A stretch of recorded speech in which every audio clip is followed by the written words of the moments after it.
Hello everyone, how are you all? This is CA Chiranjeev Jain, a faculty for CA Final Financial Reporting. I hope everyone is safe and fine and doing well for the upcoming exam, that is November 2020 attempt. Today I am here to discuss, I think you have already seen, I am here to discuss November 2020 RTP paper. This time ICI has given lot of new questions in the RTP, means as per the past RTP for the past attempt we have seen that normally ICI give question from the study module directly in the RTP, but this time institute has given new question in the RTP which require discussion. It might happen that already you have gone through the RTP, but there may be some doubt which should be discussed before exam. Can we start? Are you all ready? Yes, sir. The first question has been given from the chapter analysis of financial statement. For your kind information, I need to say that the last two attempt means leaving May 2020 attempt because that exam was cancelled due to COVID-19. Correct? So before that, the two attempt, the question have been asked for analysis of financial statement, which was the copy paste from the question given in the study module. Because there was only one question and that was only given. But this time in the RTP they have given new question, so there is a high chance this question may be repeated in exam. I don't know it will come or not, but there is a chances. So let us discuss that question. What they say. Question number 1, RTP November 2020 paper. Okay. Deepak started a new company, Soft Bharti Private Limited, with Iktara Limited, where investment of 55% is done by Iktara Limited and rest by Deepak. Means Deepak has invested 45%. It means Iktara Limited become parent company for Soft Bharti Private Limited. Okay, sir. Voting power are to be given as per the proportionate share of capital contribution. This is understood fact. The new company formed was the subsidiary of Iktara Limited with two directors, and Deepak eventually become one of the director of the company. So we can understood from the question that Iktara is a parent of Soft Bharti Private Limited. A consultant was hired and he charged rupees 30,000 for the incorporation of company, and to do other necessary statutory registration, rupees 30,000 is to be charged as an expense in the books after incorporation of company. So of course we know that pre-incorporation expenses are to be charged what to the profit and loss account.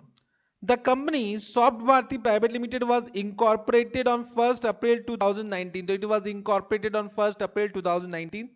The financial of Iktara Limited are prepared as per Ind AS. So we know that if the parent company need to follow Ind AS, so its subsidiary also need to follow Ind AS, even though it is not under the limit of the net worth. Correct? So in this Soft Bharti Private Limited need to also follow Ind AS. Correct?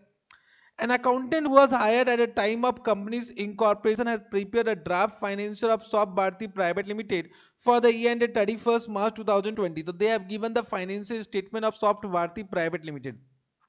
You can see statement of PL has been given revenue from operations, other income, total revenue, expense, purchase of stock in trade, increase or decrease in stock in trade, employee benefit expense, depreciation, other expense, total expense, profit before tax, current tax, deferred tax, total tax expense, profit for the year. So this is the statement of PL. Yes, sir. And then they have given balance sheet, equity and liabilities, shareholders fund. You can see this is the balance sheet format as per division 1 of schedule 3 of Companies Act. Means the financial statement is prepared not as per Ind AS, it has been prepared as per accounting standard. It means we need to correct it, because if parent company is following Ind AS, then subsidiary need to also follow Ind AS. So this question is regarding correction of financial statement. Correction of financial statement. Understood? Yes, sir. So share capital, reserve and surplus, non-current liability, long-term provision, deferred tax liabilities, current liabilities, trade payable, other current liabilities, short-term provision, non-current asset PP. Then they have given long-term loans and advances, other non-current asset. Then current assets, they have given current investment, inventory, trade receivable, cash and bank asset balance, and other current assets, that total.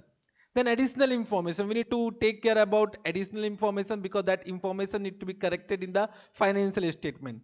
Deferred tax liability of 6,000 is created due to following temporary difference in depreciation amount as per income tax and accounting profit. So whatever DTL, you can see DTL is coming in the balance is 6,000, and you can see in SOPL also there is a deferred tax 6,000. So DTL has been created due to temporary difference between what? For uh, because of difference in depreciation, means tax base and carrying amount of PP. There is only one property, plant and equipment in the company whose closing balance as at 31st March 2020 is as follow. So what is the closing balance? You can see asset description as per book it is 1,20,000. As per income tax means it is tax base 80,000. Difference is 20,000. 20,000 ka 30% is 6,000. 6,000 deferred tax liability has been created.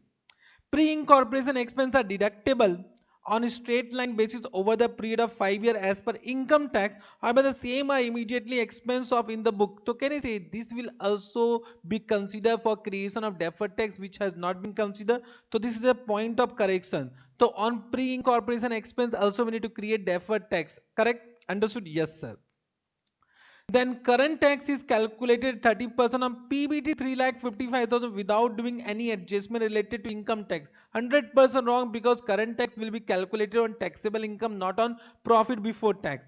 The correct current tax after doing necessary adjustment of allowance and disallowance related to income tax comes to rupees 1,25,700. Means can I say this need to be corrected? Current tax will be 1,25,700, not 3,55,000. I think this is very simple. Yes, sir.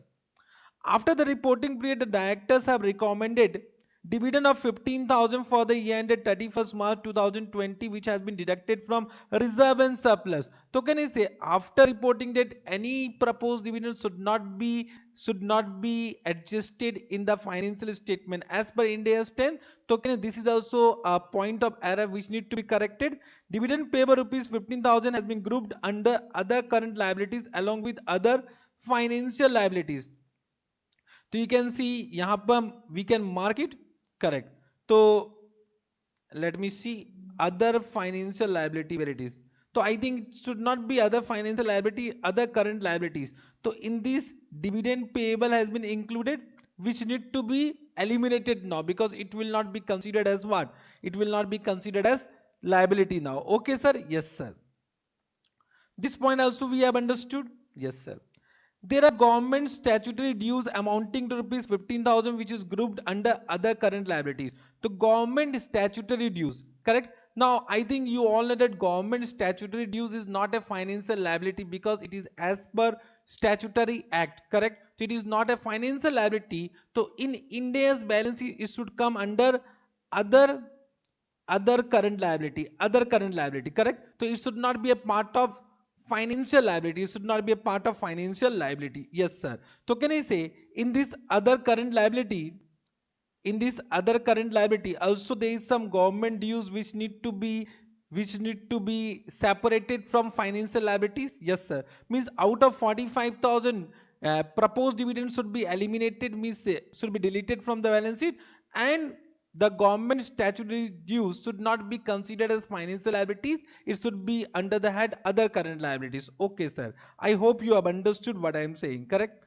The capital advances amounting to rupees 50,000 are grouped under other non-current asset. Other non-current asset. Of course, it is other non-current asset, but can I say it is not a financial asset because capital advances is for the purchase of goods or services. So that is not a financial asset. That is a non-financial asset. So can I say this will should be not covered under financial asset, it will be a part of non-financial asset and will be covered under other non-current assets only. Yes, sir.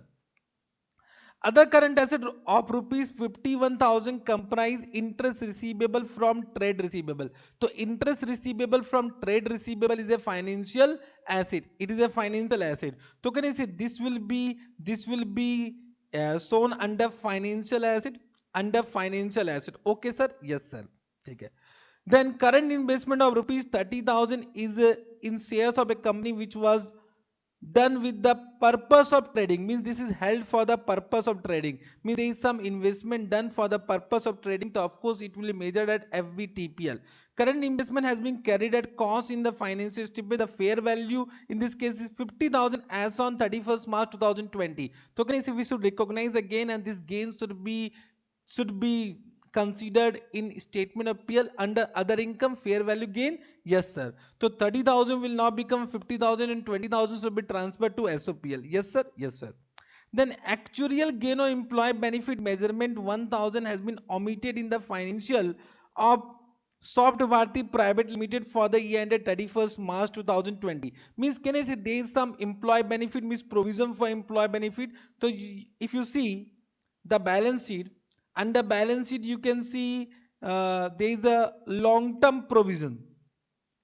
There is a long term provision, and this might be a provision for employee benefit, and there is some actuarial gain. So if there is some actuarial gain, then provision will decrease, because if you will account it and that will be transferred to OCI. Means what journal entry you will do for the recognition of actuarial gain as a means remeasurement gain or loss, that will be transferred to OCI as per Ind AS 19. I hope you remember all these things, correct? So the journal entry will be what will be the journal entry? The provision account debit to actuarial gain, and then actuarial gain will be transferred to OCI. So it means out of 25,000 will reduce what? 1,000 will reduce 1,000. Of course, yes sir. This also you have understood? Yes sir. So this point also done? Yes sir. The financial statement of financial year 2019-20 have not been approved. Till now it has not been approved, so we can do the adjustment, because once it is approved, then so we cannot do adjustment, but of course we need to do correction for this. You are required to ascertain that whether the financial statement of Soft Bharti Private Limited are correctly presented as per the applicable financial reporting framework.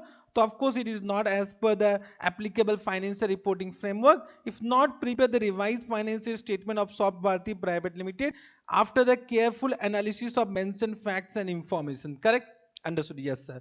So first thing you need to write down that, because uh, parent company is following Ind AS, therefore the subsidiary, that is Soft Bharti Private Limited, will also need to follow Ind AS. Correct? Now in Ind AS we need to prepare statement of PL, and then statement of PL will comprise of two parts. First part is PL, and then it will be followed by OCA, so that you need to take care. Correct? Now, so can we first prepare SOPL?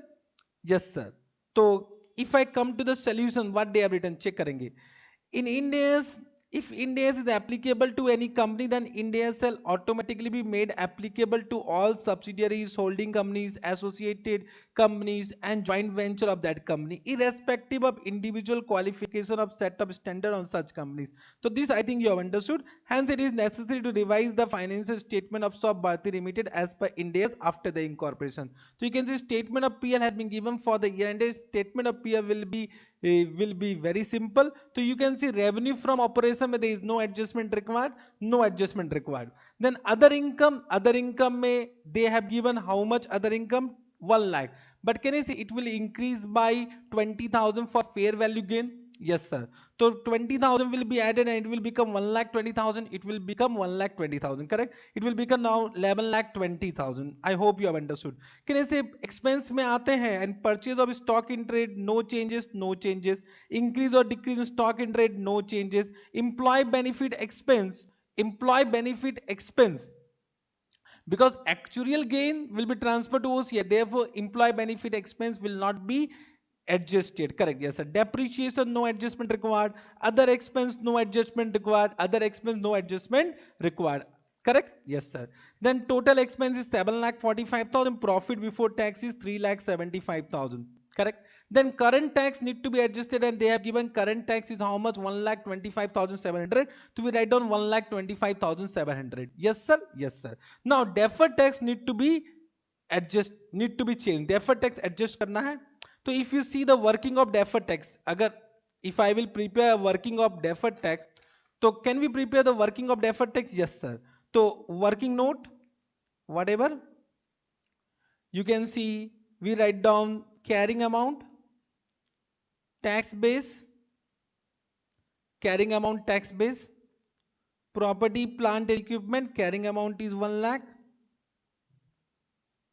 and tax base is 80,000. So there is a temporary difference. of rupees 20,000, and this will be taxable temporary difference. For this will create a deferred tax liability. So deferred tax liability will be 6,000 and this will be DTL. So deferred tax at a rate of 30%. Okay sir? Yes sir. Then we have pre-incorporation expense also, and you can see as per books entire amount is charged to PL, so carrying amount is nil, but as per tax bill, as per income tax, uh, as per income tax, out of 30,000 only 1/5 will be transferred to what taxable income. So 30,000 divided by 5, that is 6,000. So how much remain? That is 24,000. 24,000, correct? So in this you can see carrying amount is less than tax base. Carrying amount is less than tax base. So it will be deductible temporary difference, and that is 24,000. 24,000 into 30%, how much? 7,200. And this will result in DTA, deferred tax asset. Why it is deferred tax asset? Because as per income tax, as per income tax, uh, right now we are paying what? Right now we are paying, bolo, we are, as per income tax, because only 6,000 has been charged to taxable income, so we are paying higher tax which will be recovered in future. So that is a tax saving. So tax saving, for tax saving will create DTA. Understood? Yes sir. So what is the net amount? Net amount is 1,200 and that is DTA. So can I say there should be a correction for 6,000. So 6,000 DTL will not be there. There will be net DT of 1,200. Net DT of 1,200. Yes sir. So you can see they have written deferred tax income. DTA means income. So 1,200 has been reduced. I hope you have understood this too. So this become what? Total tax expense of 1,24,500. 1,24,500. Okay. Then we write on other comprehensive income. So there is a remeasurement gain as per Ind AS 19 which is not reclassified to PL. So can I say this is the remeasurement gain is not reclassified to PL. I hope you know this point. So we write on item that will not be reclassified to PL. So remeasurement of net defined benefit plan is 1,000, and of course it will be also net of tax. It will be also net of tax. So net of tax means 30% on this because it is gain. So on gain will create deferred tax liability. So a deferred tax liability of 300 will be created. A deferred tax liability of 300 will be created. So of course this remeasurement will be net of tax. Net of tax means minus 300 and 700 will come. Now if you add this two, this will be what? Sorry, not this two. This two will add to this will be what? Total comprehensive income which will be transferred to retained earning. Total comprehensive income which will be transferred to retained earning. Have you understood this point? Bolo. Any doubt?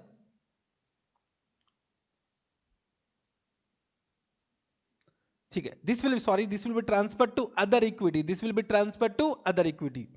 Have you understood this point? Yes sir. So now what will be DTL? DTL कितना हो जाएगा? This is what? 1,200 and there is a 300 DTL. So it means in balance it will be 1,200 minus 300, that is 900 DTA will come. 900 DTA will come. Yes sir? Bolo. Any doubt about this? 900 DTA will come in the balance sheet. Now let us come to the balance sheet. Balance sheet में आ जाए. So in balance sheet format will be first asset, then equity and liability. So we write down asset, non-current asset. In property, plant and equipment there is no adjustment. It is 1 lakh. After property, plant and equipment we write down goodwill, but there is no goodwill. So we'll come to the financial asset. We'll come to the financial asset. Correct? If you see the question में आते हैं. Come to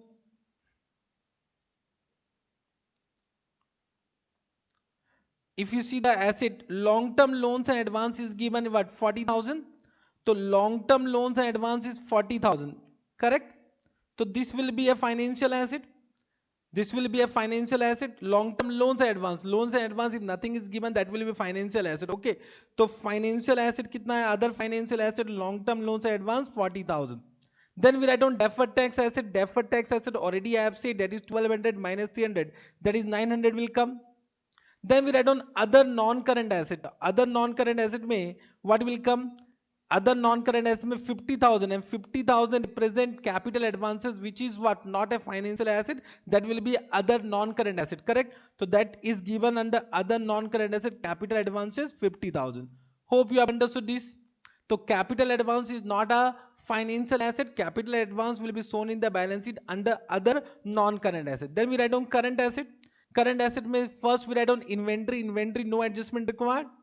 Inventory no adjustment required. Okay. Then we write down financial asset. Under financial asset first we write down investment. First we write down investment. We have an investment of 30,000 now, which become 50,000 due to fair value gain. Acha, one point I think I have left. This other income I have said or not? Yes. Other income will be 1 lakh plus 20,000. 1 lakh plus 20,000. Okay. Yes. Due to fair value gain. वो I have already said. Yes, sir. So can I say investment will be 30,000 plus 20,000 now? 30,000 plus 20,000, that is 50,000. Yes. Yes, sir. Then under financial asset we'll also write down trade receivable. No adjustment required for trade receivable. No adjustment required for trade receivable. Cash and cash equivalent. No adjustment required. No adjustment required. Now other financial asset. Other financial asset. It will be what? Other financial asset. What is given in the question? Check करेंगे. Other non-current asset is 50,000, which is nothing but, 1 minute. Other current asset is 51,000, which is nothing but interest receivable from trade receivable. That is a part of financial asset only. So that will not be in other current asset. That will be in under the head financial asset as other financial asset. So you can see they have shown under other financial asset. So this all will come under which category? Under financial asset. So there is no item under the head other current asset. Hope you have understood this point. Yes, sir. Then total asset हो गया. Then equity and liability. Equity share capital will remain same. Other equity, I'll come at then. Other equity में last में आते हैं. What will be the part of other equity? Then non-current liability provision बताया. Provision में that was 25,000, but that will be reduced by one actual gain minus 1,000. So now it will become what? 24,000. This is what? Non-current liability long-term provision. This is long-term provision. Okay. Then current liability, financial liability में trade payable no adjustment required. But there is given in the question, what is given in the question about current liability? Other current liability, out of 45,000, proposed dividend will be eliminated, and the government dues, government statutory dues will not be a financial liability. तो उसको भी हटाना है. तो can I say 45,000 minus 15,000 minus 15,000? So only 15,000 will be other financial liability. Means if question is silent, we'll assume the remaining current liability is what? Financial liability. Remaining current liability will be a financial liability. Understood? So you can see other financial liabilities 15,000. For that they have given one note. We can see note number 5 check करना है तो check कर लेते. What they have given, note number 5, other current financial liability. Balance is 45,000. Dividend declare which will be eliminated 15,000, and reclassification of government statute dues to other current liabilities 15,000. The balance is 15,000, which is other financial liability. Yes, sir. Yes, sir. Correct. Then balance will be what? Current tax liability. Current tax liability means one, they have given what? उन्होंने क्या दिया? What they have given? Short term provision 1,06,500. 1,06,500. Check करेंगे? बोलो. But can I say now under short term provisions, what will come?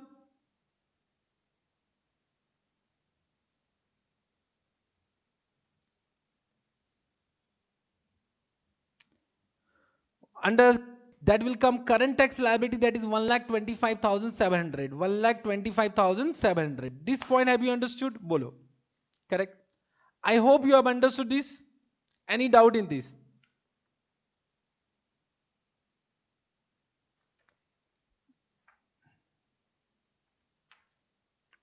This you have understood? Yes, sir. So you can see the as per the question current tax was 1,06,500 to वो short term provision था. So now it will become what? 1,25,700. 1,25,700. Okay, sir. Means there is one correction no no correction, because PBT was 3,50,000, उसका 30% निकाला था. Correct. Have you understood this balance sheet? This balance sheet have you understood? Yes sir. Then statement of changes in equity is very simple. Equity share capital at the beginning it was 0. Changes in equity share during the year 1 lakh आ जाएगा, that is 1 lakh, and as on closing that it will be 1 lakh. Then other equity means, other equity, I will say this will not be a retained earning, because they have transferred other comprehensive income also to retained earning, but that will not be transferred to retained earning. That will be remeasurement gain as a part of other equity, remeasurement gain as a part of other equity. So what I will say, you can add on retained earning and you can add on remeasurement gain. Remeasurement gain यहाँ लिख सकते हो. तो as on opening balance it is 0 0. Then profit during the year, you can see profit during the year will be 2,50,500, which will be transferred to retained earning, and 700 will be transferred to remeasurement gain. 700 will be transferred to remeasurement gain.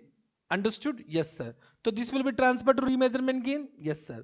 Then dividend, there is no dividend. Then the total will come, the total of both will be transferred to other equity. I hope you have understood. तो यहाँ पे थोड़ा सा change कर सकते हो कि in other equity there will be two column, one is retained earning, another will be remeasurement gain, which will be a part of other equity, correct? Then disclosure forming part of financial statement. The proposed dividend disclosure is required as per Ind AS 1. So what they have written, proposed dividend on equity share is subject to the approval of shareholders of the company at the annual general meeting and not recognize liability as on balance sheet date. Then they have given some note for examination point to view why you have done that. So current investment note, I think no discussion is required.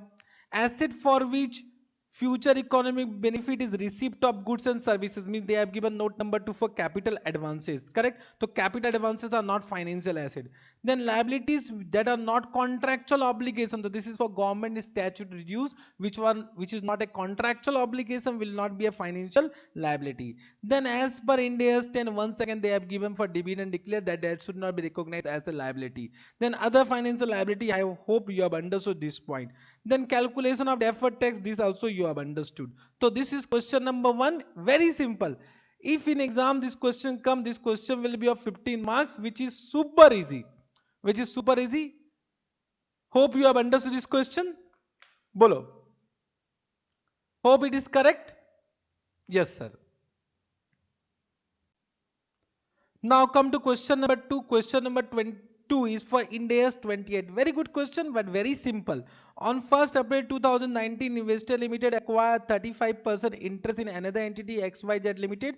Investor Limited determined that it is able to exercise significant influence over XYZ Limited. It means it is a question of associate. Correct. Investor Limited has paid a total consideration of 47,50,000 for acquisition of interest in XYZ Limited. Means this is the cost price of investment. At the date of acquisition, the book value of XYZ Limited net asset was how much? 90 lakh. Book value was 90 lakh and the fair value is 1 crore 10 lakh. Fair value means there is a fair value gain due to this acquisition of 20 lakh. On this, of course, a depreciation adjustment need to be done. Investor has determined the difference of 20 lakh pertain to an item of PP which has a remaining useful life of 10 years. So some fair value depreciation adjustment is required. During the year, XYZ made a profit of rupees 8 lakh and paid XYZ Limited paid a dividend of rupees 12 lakh on 31st March 2020. Correct? XYZ Limited also hold a long-term investment in equities securities under Ind AS. Investment was classified as FBT-OCI, means the gain will be transferred to OCI.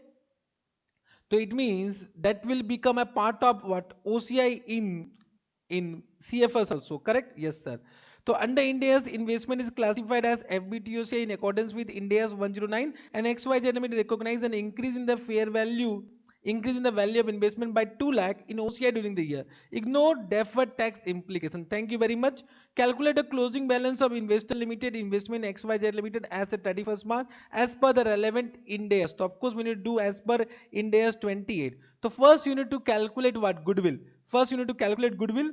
तो goodwill will be what? बताओ. Cost price of investment is how much? That is 47,50,000. From this, you'll minus fair value of INA on the date of acquisition. So that is how much it is 1 crore, 10 lakh into 35%. So it is 110 into 35%, that is 38 lakh 50,000. So how much goodwill? Goodwill is how much?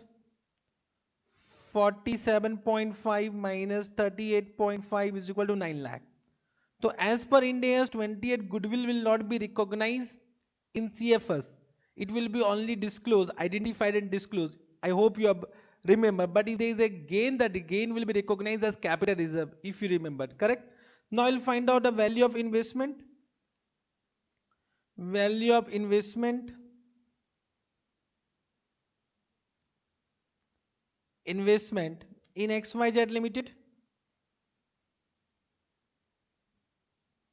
by applying equity method. So what is the cost price of investment including goodwill? That is 47 lakh 50,000. In this we'll first add share of profit or loss. So share of profit or loss. So profit is how much? 8 lakh reported. So 8 lakh into 35%. How much? 8 lakh into 35%, that is 2 lakh 80,000. Then plus share of OCI. So there is a gain of 2 lakh. So 2 lakh into 35%. So 2 lakh into 35%, that is 70,000. Then minus we'll do one fair value depreciation adjustment. Fair value depreciation adjustment. So depreciation will be for what amount? So I will say 20 lakh, 20 lakh divided by 10. So 20 lakh divided by 10, that is 2 lakh into 35%. Into 35%. So 2 lakh into 35%, that is 70,000. So 70,000 we will deduct. Then minus dividend received. Dividend received. How much dividend received? That is 12 lakh. 12 lakh ka 35%. So 12 lakh ka 35%, how much? That is 4 lakh 20,000. I hope you have understood this. This is very simple. So that is 47 lakh 50,000 plus 2 lakh 80,000 plus 70,000 minus 70,000 minus 4 lakh 20,000. That is 46 lakh 10,000. So this is the investment in equity shares, means the value of investment in XYZ Limited as per equity method. As per equity method. So this is 46 lakh 10,000. Very simple. Easy. Ind AS 28? Yes, sir. Then come to the next question. Question number 3.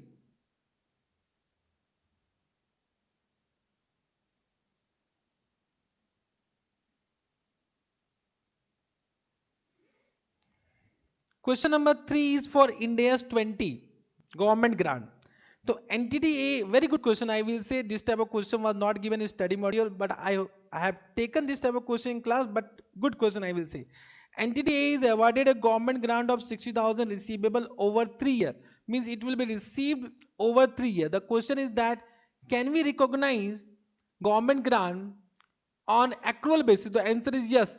Even though not received, we can recognize government grant on accrual basis if two conditions are satisfied. There is a reasonable assurance that condition attached with the grant will be complied and grant will be received. Correct? Yes, sir.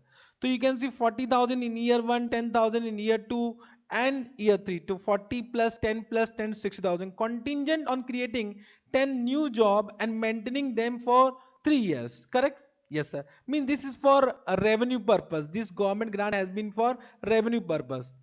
The employer recruited at a total cost of 30,000 and the wage bill for the first year is 1 lakh. So first year cost is 1 lakh plus 30,000.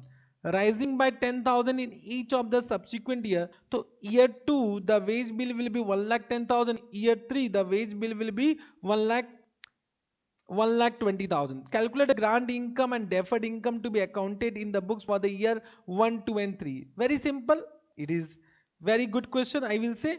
So you can see the grant income will be amortized to PL on a systematic basis to match the related expense which they are intended to compensate. Correct. So you need to find out for labor cost.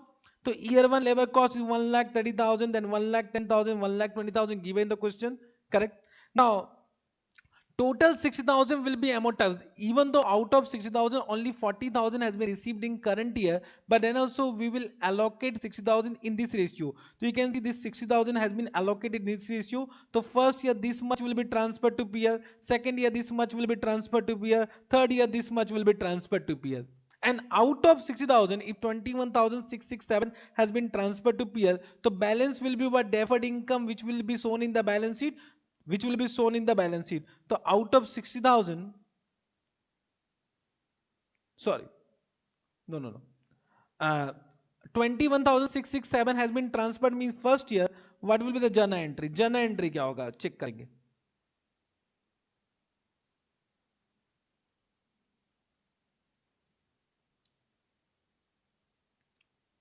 What will be the jana entry?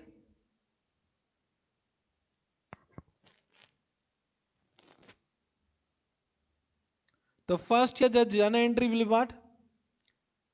Ki bank account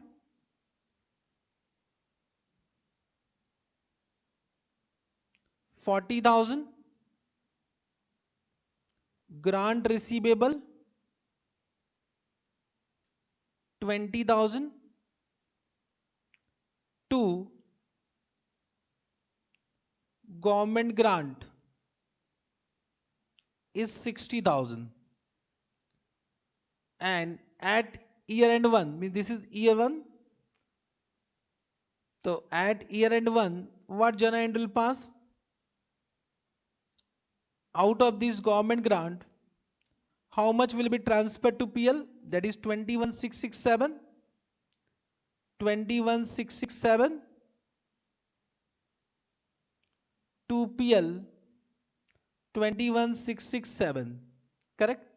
So out of this 60,000, how much is our deferred income which is not yet amortized? 60,000 minus 21,667, that is 38,333. So this should be the deferred income from my point of view, but as per institute solution what they have taken 40,000 into consideration, means they have taken only the amount received to be taken as what? Deferred income. From my point of view this is 100% wrong from my point of view. So deferred income is what should be 38,333. Correct. And our receivables should be shown in the balance sheet as 20,000. A receivable should be shown in the balance sheet as what? 20,000. Are you able to understand what I am saying? Correct. So this should be the fact कि once we have a reasonable assurance that condition attached with the grant will be complied and the grant will be received, then government grant can be recognized on accrual basis. On accrual basis means that there can be government grant receivable. So total deferred income is 60,000. Total deferred income is 60,000. So of course if you are saying 40,000 then you should allocate 40,000. 40,000 का allocate करना चाहिए था. So you are considering 60,000 as deferred income. So out of deferred income how much has been transferred to PL? 21,667. So what is the unamortized portion of deferred income? That will be worth 60,000 minus 21,667. So यहाँ पर from my point of view there is some mistake which need to be corrected. Understood? Correct? Have you understood? Or we can say in this way, because government deferred income is 38,333. इसमें से अगर हम 20,000 government grant receivable minus कर देते हैं तो 38,333 minus 20,000, that will be 18,333 only. Correct. But when you are saying deferred income, so deferred income should be how much? Deferred income should be 38,333, which should be shown in the balance sheet. Understood? Yes, sir. Yes, sir. I hope you have understood what I want to say. This much, any doubt? Now come to question number 4, which is based on India's 12 and India's 103. Very easy. This type of question we have done in class a lot of time. But this is one point which we need to understand. On 1st Jan 2020, Entity H Limited acquired 100% share capital of Entity S for 15 lakh. The book value and the fair value of identifiable assets and the liability of Entity S at the date of acquisition are set out below together with their tax base in the Entity S tax jurisdiction, correct? So you can see they have given the book value. This book value is not at all relevant. However, the tax base for S Limited is relevant because the tax base of S Limited will now become the tax base of what? H Limited. Understood? Yes, sir. Any goodwill arising on the acquisition is not deductible for tax purpose. So if the goodwill has been recognized, that is not deductible for tax purpose, means on recognition of goodwill, no deferred tax will be created. The tax rate in entity H and entity S jurisdiction are 30% and 40%. Now the question is that to calculate deferred tax, should we consider the tax rate of H or should we consider the tax rate of S? Of course, we should consider the tax rate of S because this will be reversed or recoverable as per the tax of entity S. Therefore, deferred tax will be created based on 40%. This is a new point. Means till now question is study module. Means this type of question has not been given. Means they have not specified the tax rate of H and S to be different. Understood? So 40% should be considered. Yes, sir. I think now the balance is very simple. Fair value has been given. The fair value will be the carrying amount and tax base has been given. So we can calculate what? Deferred tax asset or liability on initial recognition of assets and liability. You are required to calculate deferred tax arising on the acquisition of entity S. Also calculate a goodwill arising on acquisition. This is very simple. I will say we can look into the solution only. You can see land and building tax base and fair value has been given. You can see the total tax base is 920 and the fair value is 1070. Now to calculate deferred tax, we'll compare the fair value 1070 with the tax base. Because the fair value is more than the tax base, it means carrying amount is more than tax base. It means it is a taxable temporary difference. So we'll create what? Temporary difference is 150 and a DTL will be created at the rate of 40%. So 150 ka 40%, how much? That is 60. So DTL will be created what? 60. So can I say once you create DTL, so your net asset will be now what? 1070 minus 60, that is 1010. Purchase consideration 1500. So goodwill is what? 490. And on this goodwill, no deferred tax will be created. I hope you have understood. Very simple question. Correct? This also you have understood. Any doubt in this? No doubt, no doubt. Correct? Yes, sir. Now, come to the next question.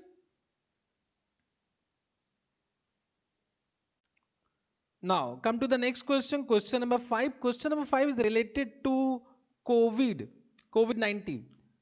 Now, many of you have doubt that whether COVID-19 question will be just like an amendment. No, this is not an amendment. Any question of COVID-19 need to be answered as per the current India's whatever you have studied. Means you need to apply your common sense in exam if they ask question of COVID-19. Means there is no amendment regarding COVID-19. COVID-19 के ऊपर कोई amendment नहीं है. Any question which is coming which is related to COVID-19, you need to apply the existing in accounting standard. Correct now? So from my point of view, there is no separate discussion required for COVID-19. Whatever we have done, that need to be applied for what? COVID-19 question. Let us see this question without referring to which Indias it is related. Let me read.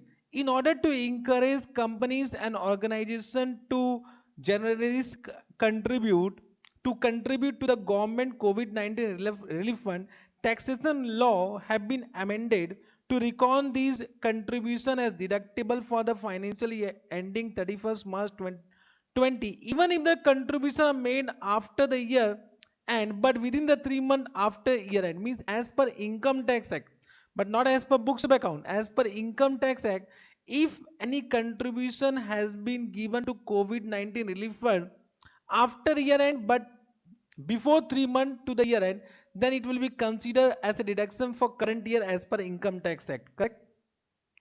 Government of India issued a notification on 31st March 2020 by way of an ordinance. So this has been notified by Government of India. Such contribution of COVID-19 fund are considered for compliance with annual spend on CSR for the current accounting year under Companies Act 2013. Means this will be considered as a CSR expenditure for the current year only, even though it is paid after 3 months. Correct? Means within 3 months of reporting date. In this scenario, whether the contribution of COVID-19 relief fund made subsequent to reporting date of current accounting period can be provided for as an expense of current accounting period. Now the question arises ki whether this will be considered as an expense of current year, whether it will be considered as an expense of current year. Also show its impact on deferred tax, if any. Now just try to understand, due to any announcement by Government of India, there is no present obligation to contribute to the fund. There is no present obligation, means KNC will create provision as per Ind AS 37 when there is a present obligation arising from past event. Even though government has announced that if you contribute to the COVID relief fund after year end, but before 3 months, within 3 months of reporting date, so it will be considered as deductible expense for current accounting year as per income tax act. And this will be also considered as what, contribution to CSR fund, contribution to CSR fund for the what, current year. But can I say there is no obligation to contribute, so there is no present obligation to contribute, this should not be provided as per Ind AS 37. Therefore no expense will be recorded in our books of account. Yes, one thing is clear that, can I say, if our provision means the carrying amount of provision will be nil, but can I say the such expense will be charged to PL, charged to taxable income as per Income Tax Act. Means deduction is allowed. If this deduction is allowed, so we are paying what, we are paying lower tax, but in the subsequent year we will be paying what, higher tax. In the subsequent year we will be paying higher tax, so this will result in deferred tax liability if such deduction was taken in current year. Understood? So deferred tax liability should be calculated if such deduction was taken for current year. Understood this point? So can I say, any question of COVID-19 you need to apply your common sense whatever you have done as per current Ind accounting standard. However, I'll give you a question bank on COVID-19 for your what, for your relief. However, I will say from my point of view, there is no separate preparation is required for COVID-19. For example, if the question is come for inventory, whether any inventory need to be written off, yes, if such inventory become obsolete or slow moving item due to COVID-19 pandemic situation, so it should be measured as per what, as per cost price or NRV whichever lower, that we know. And if I say about non-current asset PP, so PP need to be impaired if there is some indicator. The COVID-19 may be an indicator of what? Impairment. So of course that need to be impaired as per Ind AS 36. Are you able to understand? Yes, sir. I hope you have understood this question. Let me read the answer what they have given. According to Ind AS 37, provisions shall be made if an entity has a present obligation as a result of past event. It is probable that an outflow of resource will be required to settle the obligation. A reliable estimation can be made. Government of India issued a notification on 31st March 2020 by way of ordinance, and hence it is most unlikely for an entity to have a present obligation, most unlikely to have a present obligation on 31st March for such commitment. As these conditions are not made as of reporting date, no provisions should be recognized in the financial year, in the financial statement of that financial year. I hope you have understood. So what are the accounting implications? Do not recognize expense or liability for the contribution to made in subsequent to the year end, as it does not meet the criteria of a present obligation as of balance sheet date. If the entity claims a deduction in the income tax return for the financial year for that contribution made in subsequent to 31st March 2020, recognize deferred tax liability as they that would arise tax saving in the current financial year for the spend incurred in subsequent year. I hope you have understood this point. Correct? Come to the next question. Next question is for Ind AS 115. Simple question. What they have said. A contractor enter into contract with a customer to build an asset for rupees 1 lakh with a performance bonus of 50,000 that will be paid based on timing of completion. Correct? So, can I say there are 2 points? One is that a contractor enter into contract with the customer to build an asset for rupees 1 lakh with a performance bonus. Performance bonus is a variable consideration. It means when to determine transaction price. Yes, sir. The amount of performance bonus decreased by 10% per week for every week beyond the agreed upon completion date. The contract requirements are similar to those contracts that a contractor has performed previously, and the management believe that such experience is predictive for this contract, means they can predict about the performance. Yes, sir. The contractor conclude that expected value method is the most predictive in this case. Means we need to find out a weighted average of all possible outcome. That is the expected value. The contractor, 1 minute.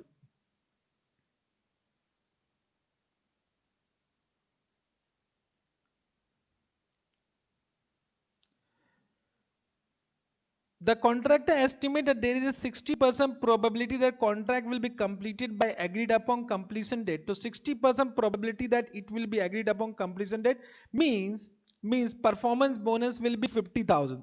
Okay. Then 30% probability that it will be completed after 1 week. So of course performance bonus will be decreased by 10%, and 10% probability that it will be completed 2 week late. So of course once again 10% performance bonus will be decreased. Determine the transaction price. So we need to find out a possible outcome, and then we need to find out weighted average of all possible outcome. Let us see the answer. Answer is very simple. The transaction price should include management estimate of amount of consideration to which entity will be entitled for the work performed. So can I say 60% probability is for fixed fee of rupees how much? Fixed fee is of rupees 1 lakh. Yes, sir. 1 lakh, and full performance bonus that is 50,000. So 1 lakh 50,000. Then 30% probability of fixed fee that is 1 lakh, and 10% of 50,000, 5,000 means 45,000 remain. So 1 lakh 45,000, and the 10% probability will be 80% of the performance bonus means 40,000. So this is 1 lakh 40,000. So this is the weighted average of all possible outcome. So transaction price will be what? 1 lakh 47,500. The total transaction price is 1 lakh 47,500 based on the probability weighted estimate. The contractor will update his estimate at each reporting date. Of course, it need to be reassessed at each reporting date. It is very simple, very simple. Understood? Yes, sir, we have understood. Correct? Now, come to the next question. Question number 7, which is related to Ind AS 34, which is very simple. No discussion required.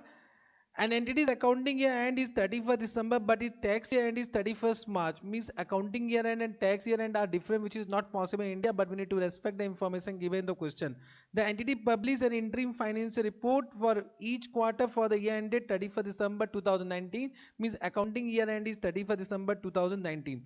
Entity's profit before tax is steady at 10,000 each quarter. Means for each quarter the PBT remains same, that is 10,000 per quarter, and the estimated effective tax rate is 25% for the year ended 31st March 2019 and 30% for the year ended 31st March 2020. Of course, effective tax rate will be calculated as per tax year end, not as per accounting year end. How the related tax charge would be calculated for the year 2019 and its quarter? So to inform you, so let us first write down the quarter end. So this is 31st March 2019. This is 30th June 2019. This is 30th September 2019. And this is 31st December 2019. So there are 4 quarters for the accounting year end. So you can see this quarter, first quarter is for which year?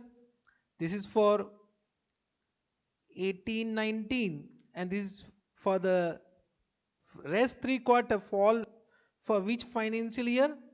That is 19-20. So for this the effective tax rate is 25%. For this all 3 quarter the effective rate is 30%. Profit before tax is 10,000 for each quarter. 10,000 for each quarter. Therefore, tax expense for the interim financial report will be for this 2,500. For these three, it will be 3,000, 3,000, 3,000. Very simple. It is very simple. Okay.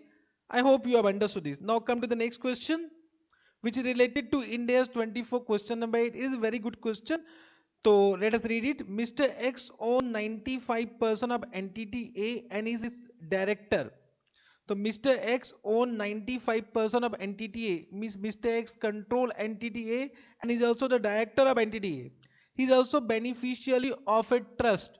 So if he is a beneficiary of a trust, so it means it will also control that trust, and that own 100% of the entity B, and that trust own entity B 100%, of which Mr. X is a director. So Mr. X is also a director of entity B. Whether entities A and B are related party. Then they have asked some more point. Would the situation be different if Mr. X resigned as a director of entity A but retain his 95% holding? Point number B, Mr. X resigned as a director of entity A and entity B and transfer the 95% holding in the entity A to the trust. So they have given three situations. First situation, which is as per the information. So let me draw first this so that you can understand. Mr. X is holding 95%, means controlling entity A, and is also a director of entity A. Mr. X is a beneficiary of a trust, means controlled trust, and this trust has 100% holding, means control entity B. And Mr. X is also a director of entity B. Correct? So first question, whether entity A and entity B are director. So of course entity A and entity B are related party. So of course they are related party, because can I say entity A is controlled by Mr. X, who is a KMP of entity B. So as per this purview, can I say entity A and entity B are related party? Entity A and entity B are related party. Understood? The first point, no doubt, or I will say in simple word, just try to understand. Mr. X control entity A and Mr. X control trust control entity B, means indirectly Mr. X also control entity B. So entity A and entity B are controlled by same person, Mr. X. Therefore, entity A and entity B are related party. So we can explain in that way also. Correct? Understood? Yes, sir. Then what they have asked, next question. Point number A. If Mr. X resigned as a director of entity B but retain his 95% holding. So as per next situation, now he is not a director of entity A but control entity A. So it means entity A is controlled by Mr. X, who is a KMP of entity B. Therefore, entity A and entity B are what? Related party, or we can say in that way also कि Mr. entity A controlled by Mr. X, and entity B is also indirectly controlled by same party, Mr. X. Therefore, entity A and entity B are related party. We can give same explanation in this. Yes, sir. The next point is Mr. X resigned as a director of entity A and B and transfer the 95% holding in entity A to the trust. Means now what they have said कि Mr. X is not a director of entity B and transfer this 95% holding to trust. Means now trust has control over what? Entity A, but Mr. X is a beneficiary of trust. So it means Mr. X control trust, and via trust Mr. X is controlling entity A and entity B. It means indirectly entity A and entity B is controlled by Mr. X. Therefore, entity A and entity B are related party. So in all these three situations, entity A and entity B are related party. I hope you have understood. Very simple. Good question, but I will say good question. Understood? Yes, sir, we have. Now come to question 9. Very simple question related to Ind AS 41. And of course, if you determine fair value, that will be covered under Ind AS 113. What they have said, entity A purchased cattle at an auction on 30th June 2019. So they purchase a cattle on 30th June 2019. Purchase price on 30th June 2019 is 1 lakh. So this is the cost price, means amount paid. Yes, sir. Cost of transporting the cattle back to the entity's farm is 1000. This is the transportation cost. Transportation cost. Sale price of the cattle on 31st March 2020 means year end is 1,10,000. The company would have to incur similar transportation cost if it were to sell the cattle at the auction. The similar transportation cost will be incurred in addition to auctioneer fee of 2% of the sale price. So this is transaction cost. This is the cost to sell. Cost to sell is what? 2% of sale price. Calculate the amount at which cattle to be recognized in the books on initial recognition and at year end 31st March. So as per Ind AS 41, initially the cattle will be recognized at fair value less cost to sell. On subsequently, means on subsequent recognition also it will be recognized at fair value less cost to sell. So can I say we need to find out the fair value less cost to sell at on initial recognition and subsequent recognition also. So can I say this will be purchase price, means sale price minus transportation cost. Means to determine fair value we should always deduct what? Transportation cost as per Ind AS 113. So as per Ind AS 113, transportation cost will be deducted to find out fair value. So can you say 1 lakh minus 1000, 99,000 is the fair value, and 2% of sale price means 2000 is what? Transaction cost, means cost to sell. So 1 lakh minus 1000 minus 2000 means 97,000 will be fair value less cost to sell at the beginning, means not at the beginning, on 30th June 2019. And on reporting dates, means subsequent reporting date 31st March 2020, the sale price is 1,10,000. From that, once again we'll deduct transportation cost to find out fair value. To find out fair value, we'll deduct transportation cost. So 1,10,000 minus 1,000 means 1,09,000, and 2% of 1,10,000, 2% will be 2,200. तो ये कितना हुआ? 1,10,000 minus 1,000, 1,09,000 minus 2,200, that is 1,06,800. Means fair value less cost to sell as on 31st March 2020 is 1,06,800. Correct? Understood? The any differences in these two fair value less cost to sell will be transferred to PL. Correct? But some I will say as per suggested solution, there is some mistake that I need to correct. Come to the solution. Solution में आ जाओ.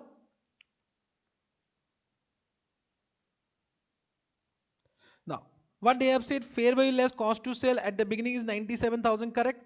And fair value less cost to sell as on year end is 1,06,800. But in this they have done some mistake. Cash outflow. The cash outflow means the acquisition cost is not 1,03,000, means they have added what? This 2,000 as an acquisition cost. Acquisition cost is 1 lakh plus 1,000, that is 1 lakh 1,000. Means the journal entry will be what? Biological asset at the time of purchase is 97,000 to cash how much paid? That is 1 lakh 1,000. 1 lakh 1,000 means the transfer to PL, the difference will be transferred to PL, that is 3,000 is the loss. Loss is 3,000, but they have given 6,000 as a loss. That from my point of view, sorry, loss is 4,000, which is wrong as per suggested solution, because they have given loss on initial recognition 6,000. That is wrong. Are you getting what I am saying? So this is mistake. Then as on 31st March 2020, you can see 1,09,000 is the fair value and 2,200 is the cost to sell. The estimated transportation cost of getting the cattle to the auction are deducted from sale price to determine fair value. That already I have said. So the difference between these two means 97,000 minus 1,06,800 will be recognized as a gain. 9,800 will be recognized again on 31st March 2020. Hope you have understood this point. Very simple. Question number 9 you have understood? Yes, sir. Now come to the next question. Next question means question number 10 related to India's 36. Good question, but once again very simple. The UK entity with a sterling functional currency has a property located in US. So the property is located in US. The functional currency is not US dollar. It is sterling. Funds sterling. Correct. Which was acquired at a cost of US dollar 1.8 million, means 18 lakh, when the exchange rate was 1 pound is equal to US dollar 1.60. Means this is the historical cost price. The property is carried at cost. The property is carried at cost model. So it is property means it can be a land also. Correct. At the balance sheet, the recoverable amount of the property as a result of impairment review amounted to US dollar 1.62 million, means 16 lakh 20,000, when the exchange rate was 1 sterling is equal to 1.80 dollar. Compute the amount which is to be reported in PL. Loss of UK entity as a result of impairment, if any. Ignore depreciation, means they are saying that this is a land. Also analyze the total impairment loss on account of change in the value due to impairment component and exchange component. Means now they want a bifurcation ki the total loss which will be charged to PL, because impairment loss will be also charged to PL, exchange loss will be also charged to PL. But what is the bifurcation of that two component, that we need to discuss. Means if I say what is the cost price, cost price is equal to 18 lakh dollar divide by 1.6. So this is how much it will be divided now. So it will be 11 lakh 25,000, and recoverable amount is equal to 16 lakh 20,000 divided by 1.8. So 16 lakh 20,000 divided by 1.8 is equal to 9 lakh. So this is what a loss, which will be the loss is what 2 lakh 25,000. So this is of course considered as impairment loss and charged to PL.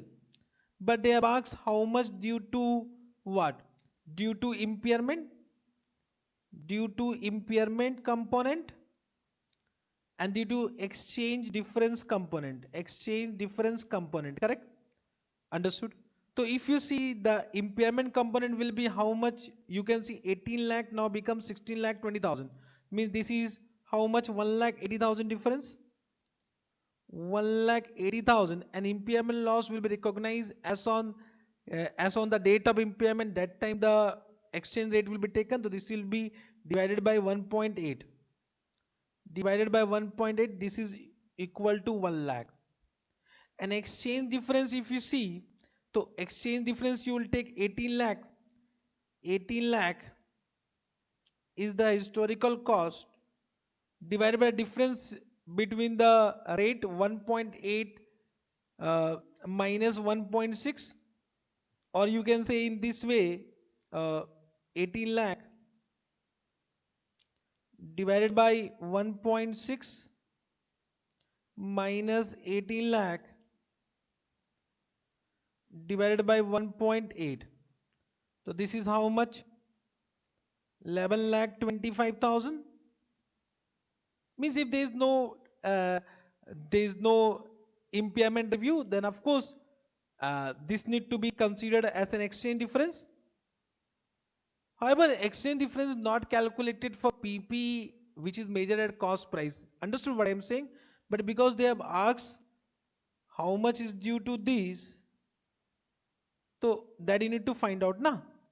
So 18 lakh divided by 1.8, ये कितना आया? That is equal to 10 lakh.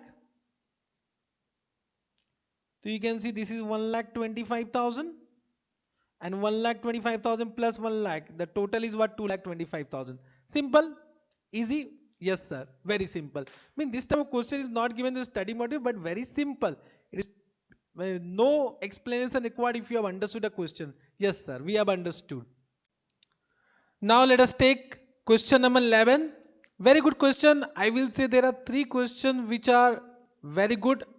New type of question. One was question number 1. Other is question number 11.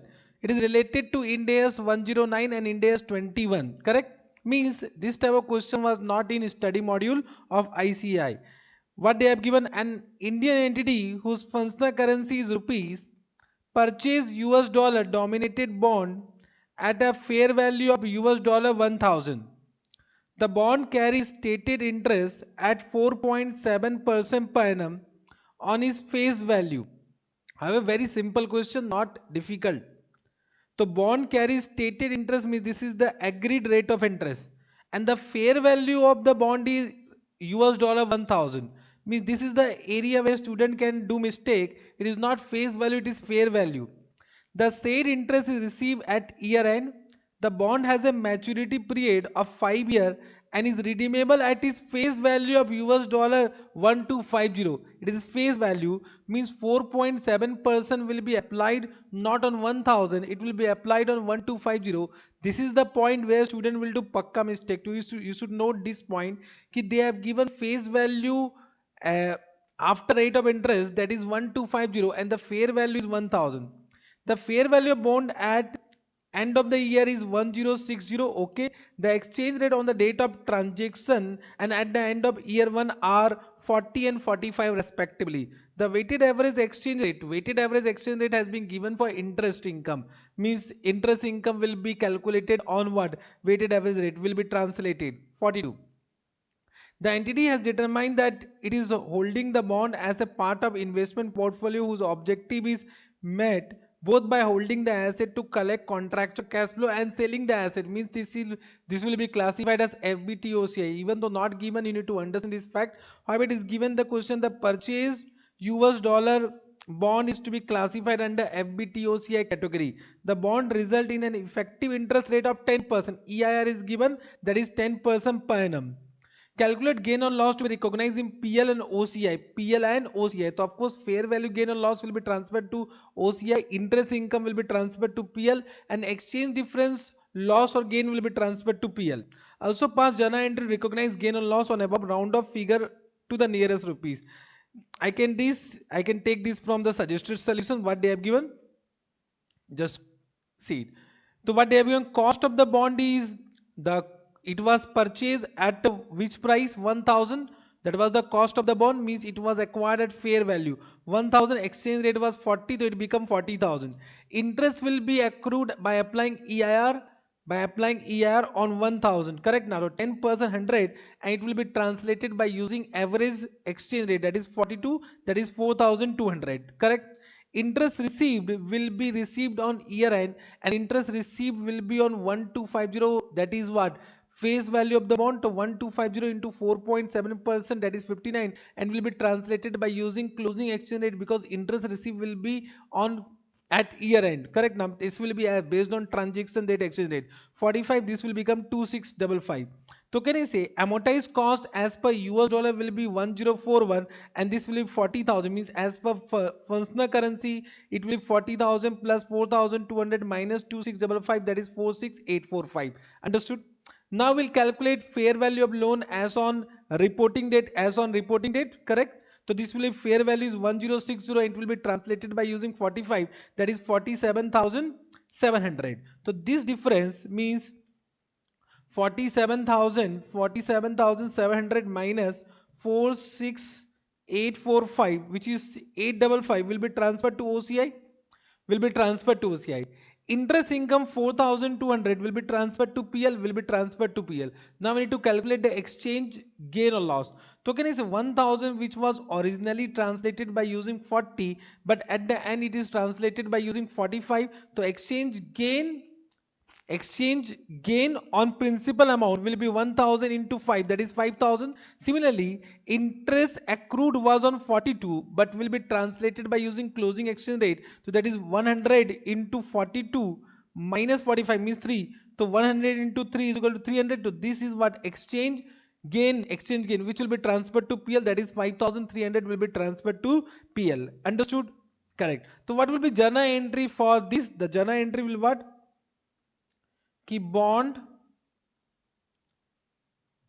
account debit. So bond will increase by what amount? Initially it was 40,000. Now it become 47,700 fair value. So it is 7,700. Correct. Then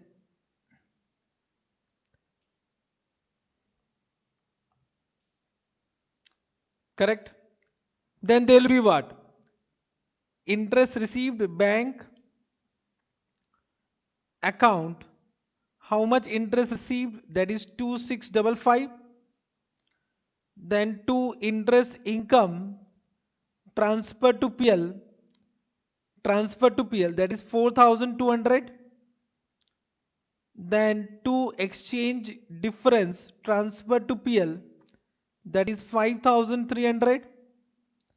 And to fair value gain transfer to OCI, that is 855. This will be the journal entry. I hope you have understood. Very good question. Good question. Fair value gain will be transferred to OCI. Simple. I think no explanation required. I hope you have understood this. Okay.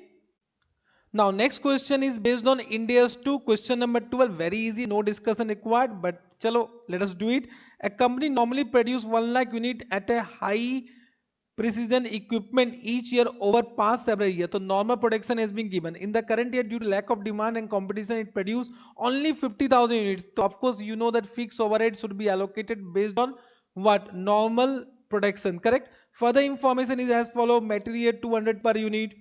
So material 200, labor 100, variable manufacturing overhead 100 per unit. Fixed overhead will be allocated based on 1 lakh, based on 1 lakh unit. To it will be, this is how much? 10 lakh divided by 1 lakh. Okay, sorry, 100 lakh divided by 1 lakh. So this is 100 per unit. Okay. Then fixed factory selling overhead will not be included in the cost price of inventory. So that will not be considered. Variable factory selling overhead will not be considered. It is not a part of cost price of inventory. Calculate the value of inventory in accordance with Ind AS 2. What will be the treatment of fixed manufacturing overhead? Very simple. I think no discussion required. So raw material it is 200, labor 100, manufacturing overhead 100, variable fixed overhead you can see it is divided by 1 lakh. So it is 100 per unit. So it is 500. So 500 will be the cost price per unit. You can see fixed overhead is absorbed on the basis of normal capacity level. Therefore, fixed overhead will be only on 50,000 units, that is 50,000 into 100 means 50 lakh. So balance will be charged to profit and loss account. Yes, sir. Selling cost and are excluded from the cost of inventory and recognized as an expense in the period in which they are incurred. Very simple. Simple. Yes, sir. Now, coming to the next question, question number 13, India's 10, it is also very easy. In one of the plant of PQR Limited, fire broke out on 10/5/2020, means after balance sheet date, in which the entire plant was damaged. PQR estimated a loss of 40 lakh due to fire. The company filed a claim with the insurance company, expect recovery of 27 lakh from the claim. The financial statement for the year ending 31st March 2020 were approved by Board of Directors on 12 June 2020. So the event is before approval account, but can I say this is a non-adjusting event? So this will not be adjusted to the financial statement. If the going concern is affected due to this event, then financial statement will be prepared by applying what? On the basis of non-going concern basis, correct? Now means fundamental basis for the preparation of account need to be changed. I think very simple. So in this question, because it is not given whether the going concern is affected or not, so you need to give comment based on both. So you need to write down if the going concern is affected and what need to be done. If going concern is not affected, then only a disclosure is required. Correct? You can see the answer. This is very simple. Correct. Now come to India's 38, question number 14. This is also very simple. ABC Private Limited recruited a player. Good question, but recruited a player. As per the terms of contract, the player is prohibited from playing for any other entity for coming 5 years and have to be employment with the company and cannot leave the entity without mutual agreement. Correct? The price the entity paid to acquire this right is derived from the skill and the fame of the said player. It is as simple in the IPL. I think you all watch IPL. So the team owner will purchase many player and they have a right over the player that for the contractual period that player cannot play for any other team in IPL. Understood? The entity uses and develop the player through participation in the matches. State whether the cost incurred to obtain the right regarding the player can be recognized as an intangible asset as per Ind AS 38. So of course we need to understand the meaning of intangible asset. Intangible asset are non-monetary item. Intangible asset are asset which are identifiable non-monetary item and which are which do not have any physical substance. Correct? Now, so of course, can I say in this it is identifiable. Identifiable means it should be separable or it should be derived from contractual, right? Even though it cannot be transferred. So can I say, of course, the entity has control over this player, over the said period, due to what, contractual agreement. Therefore it can be recognized as an intangible asset because this will provide future economic benefit for the given 5 year. Correct? Now it is identifiable also, it is what, non-monetary item also, it will be what, without physical substance. So of course this can be recognized as an intangible asset. You can refer the answer, you can refer the solution. I think there is no doubt about this. Correct? Then come to question number 15 related to Ind AS 16. Entity has a warehouse which is closer to the factory of entity Y and vice versa. Correct? Entity X has a warehouse which is closer to the factory of entity Y and vice versa. The factories are located in the same vicinity. So the factories are located in the same vicinity. Understood?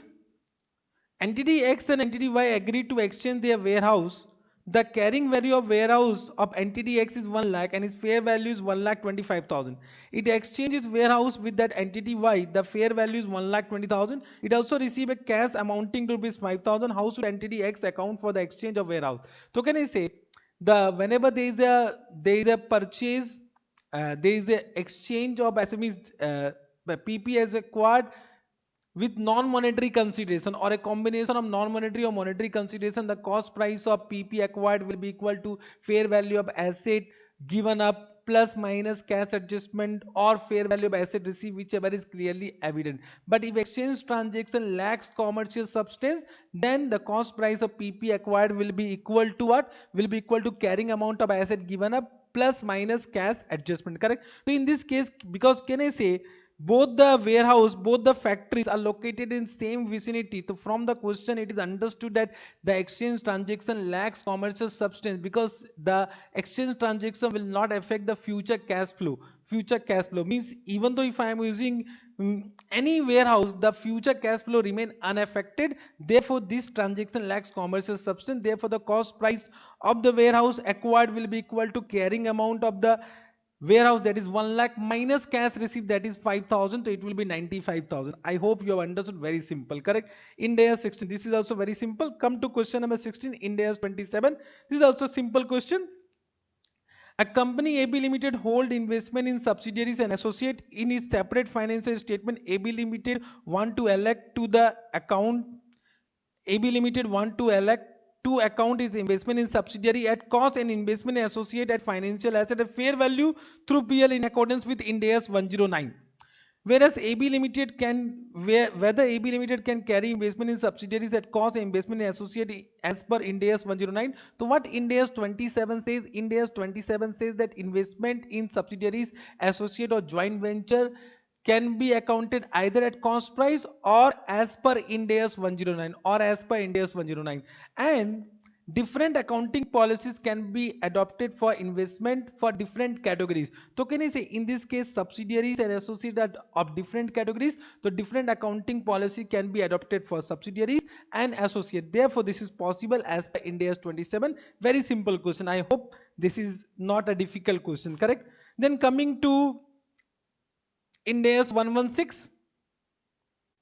Now, question number 17, entity X lessee entered into a lease agreement with entity Y lessor to lease an entire floor of a shopping mall for a period of 9 years. Okay, the monthly lease rent is 70,000. However, this monthly lease will be considered as annual lease as per the suggested solution. So I think there is some printing mistake. To will read monthly as what? In this question, monthly will be read as annual lease rent. So annual lease rent is 70,000. To carry out its operations smoothly, entity X simultaneously entered into another agreement, facilities agreement. So this is non-lease component with entity Y for using certain other facility owned by entity Y such as passenger lift, DG set, power supply infrastructure, parking space, which are specifically mentioned in the agreement for monthly service charges amounting to rupees 1 lakh. So this will be annual service charges. Okay. As per the agreement, the ownership of the facilities shall remain with entity Y. Less is incremental borrowing rate is 10%.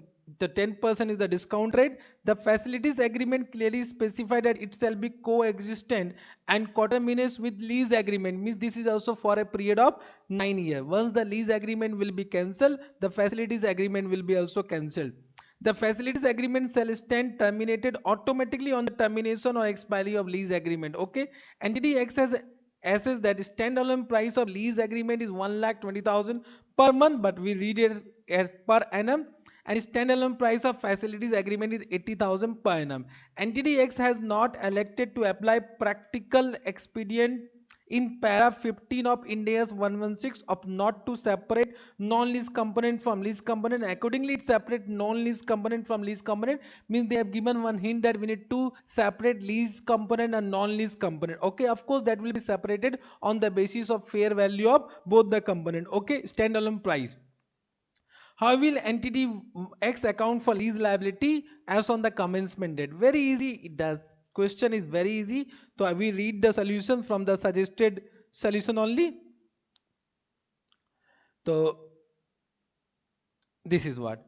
So you can see what they have written. Entity X identify the contract content lease of premises and non-lease component of facilities available.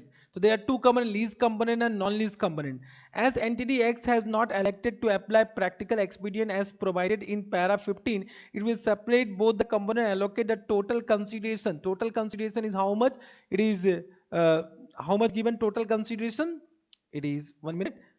The total consideration is 70,000 plus 1 lakh, that is 1,70,000. So 1,70,000 to the lease and non-lease come in the ratio of their relative standalone selling price. So you can see building rent and service charges. The standalone price is 1,20,000 and 80,000. So this 1,70,000 is allocated in this ratio. So you can see building rent will be now 1,02,000 and services charges will be 68,000 per month. So this will be what lease payment, annual lease payment and annual charges for the services availed. Understood this point?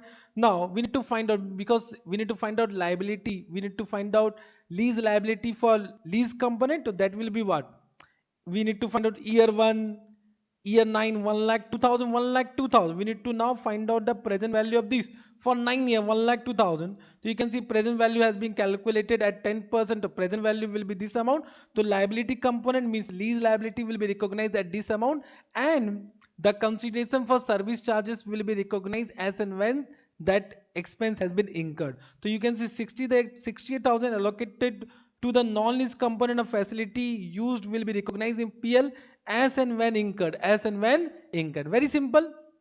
Easy? Yes, sir. This is also very simple. Now, coming to the question number 18, it is related to Ind AS 7. Very simple. During the financial year 2019-20, Akola Limited have paid various taxes and reproduced the below mentioned record for your perusal. Capital gain tax of 20 crore on sale of office premises at a sale consideration of 100 crore. So sale consideration as well as tax will be which activity? Investing activity. Income tax of 3 crore on business profit amounting to rupees 30 crore. Assume entire business profit is cash profit.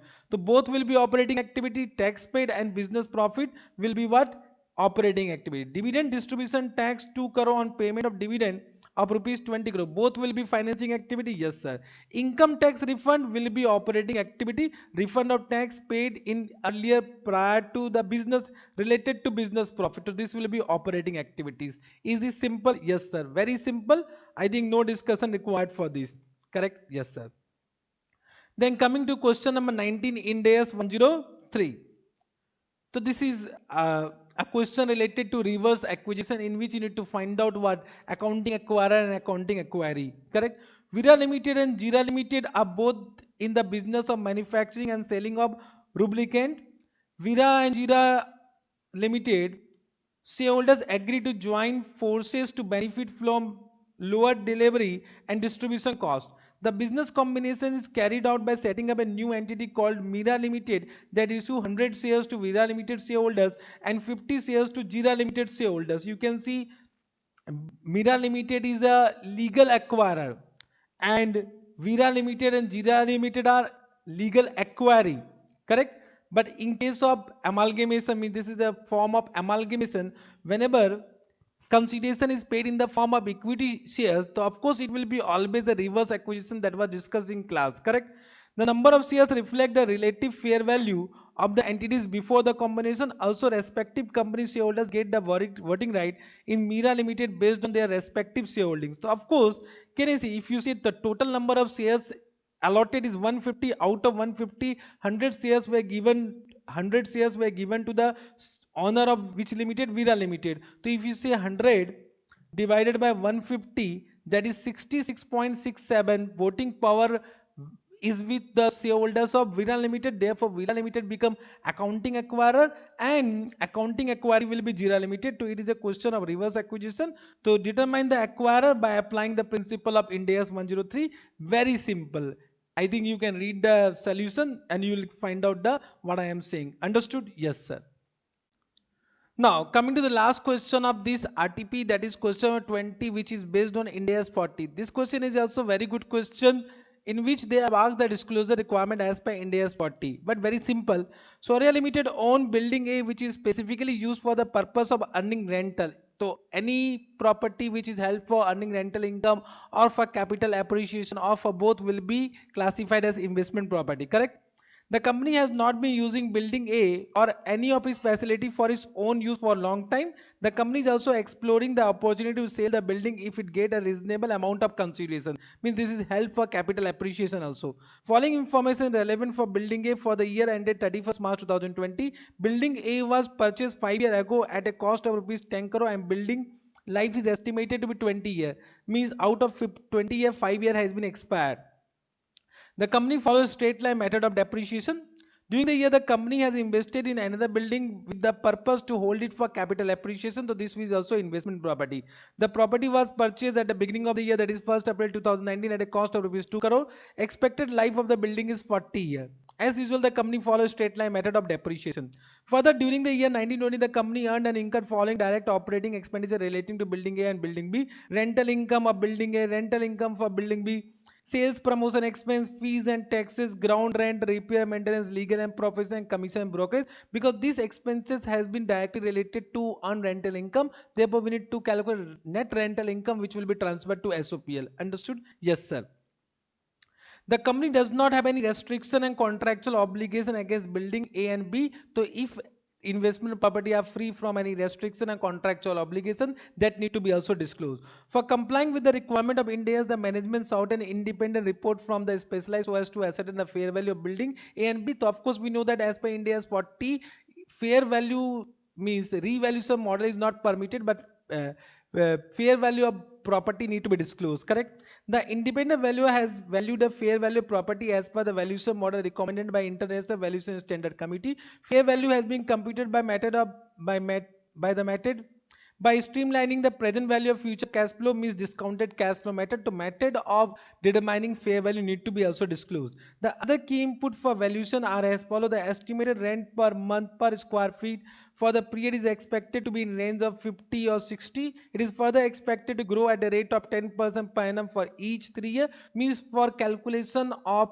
fair value, means for using discounted cash flow method, some estimation need to be done. That estimation has been given. The weighted discount rate is 12%, 30%. So this all assumption, this estimation need to be also disclosed. Assume that fair value of property based on discounted cash flow method is measured at itna. So fair value has been given, means you are not supposed to calculate the fair value. Understood? So you can see the fair value of the property. The total fair value has been given 10.50 crore. Means whenever they ask a question of disclosure requirement, I will say whatever given in the question that need to only disclose, just disclose is point wise. Understood? Yes, sir. What would be the treatment of building A and building B in the balance sheet of Soria Limited? Provide details, disclosure and computation in line with the relevant Indian accounting standard. Treat it as you are preparing a separate note or schedule of the given asset in the balance sheet. Means note means disclosure requirement need to be also given. Solution is very easy. You can understand from suggested solution. So what they have written, investment properties held to earn rental or capital appreciation of both. Ind AS 40 shall be applied in the recognition, measurement, disclosure of investment property. An investment property shall be measured initially at cost. After initial recognition, entity shall measure all the investment property in accordance with the requirement of cost model under Ind AS 16. The measurement disclosure requirement is given below. You can see first the carrying amount need to be calculated. So gross amount, opening balance of A is 10 crore, but it is already depreciated, uh, for 5 years. Addition during the year 2 crore, it need to be depreciated in current year. Closing balance is 12 crore. Then depreciation opening balance, so this 10 crore divided by 20 into 5. So 2.5 is the opening balance, you can see. Then current year depreciation will be what? 10 crore divided by 20, that is 0.5, and 2 crore divided by 40, that is 0.05. So current year depreciation is 0.55. So closing accumulated depreciation is 3.05. So net amount is this minus this, that is 8.95. This will come in the balance sheet. Understood? The changes in the carrying value of investment property for the year ended are as follow. Means carrying value of investment property. So the changes in the carrying value is this only. So you are not supposed to disclose it. One second. The amount recognized in peer rental income is this 1 crore. Then less direct operating expenses. If you make a total, this will come 0.13. This is profit from investment property. Then you will also less deduct depreciation. This is the profit from earning from investment property before any indirect expenses, because indirect expenses need to be separately disclosed. So this becomes 0.32 net rental income, rental income after depreciation, but after depreciation. Understood this point? Correct? Yes, sir. Now disclosure note, you can see the investment property consists property A and property B as on 31st March 2020. The fair value is 10.5 crore. The valuation is performed by, means you can see only the part of the question has been written.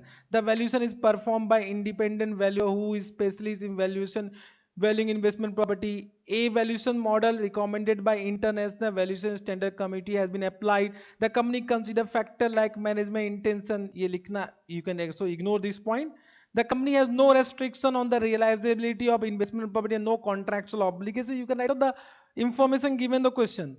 Description of valuation technique, discounted cash flow method, significant unobservable input, estimated rental itna, rent growth itna, discount rate itna. These are the information need to be disclosed. You can see whatever given the question for disclosure requirement, that is presented what in a presentable way. Understood? Hope you have understood entire RDP.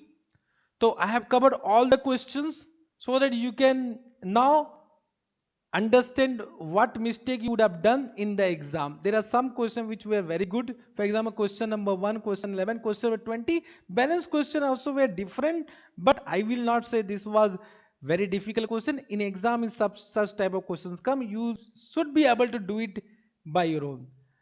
Hope you have liked the video. Thank you very much. We'll meet once again. Bye bye for today. Enjoy your exam preparation, and I hope everyone will pass with very good marks. Best wishes from my side. Bye bye. Take care.